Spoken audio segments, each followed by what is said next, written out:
મને શિવનો સાક્ષાત્કાર થયો છે અને શિવે મને પ્રસન્ન થઈને વરદાનમાં આપ્યું છે કે હું નરેન્દ્ર મોદી પછીની વડાપ્રધાન છું અને એને સાર્થક કરવા માટે શિવે મને બીજું વરદાન આપ્યું છે કે હું ટાઈમમાં રિવર્સ જઈ શકું છું.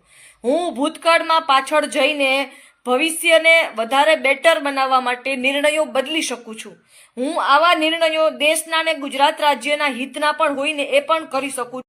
નમસ્કાર મિત્રો, જો ભાજપના મોદી પછીના જે નેતાઓ સપના જોવે છે કે ભાઈ આપણો વડાપ્રધાન પદના ઉમેદવારમાં આપણો નંબર આવશે, એ બધા લોકો ટેન્શનમાં આવી ગયા છે. બોલો, કેમ કે જામનગરની આ યુવતીએ એવું કહ્યું છે મને કે શિવ ભગવાન સપનામાં આવીને કહી ગયા છે કે ભાઈ નરેન્દ્ર મોદી પછી તું વડાપ્રધાન બનવાની છે. લો તો ચાલો, આ તો ભાજપના બધા નેતાઓ ટેન્શનમાં આવી ગયા. લો કે આપણું પત્તું તો કપાઈ ગયું.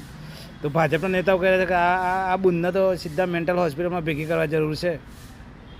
ખબર ને? તો તમે કોમેન્ટ કરજો કે શું આ વડાપ્રધાન બનશે મોદી પછી, કે પછી આને દવાની જરૂર છે એવું લાગે છે મને. ખરું ને?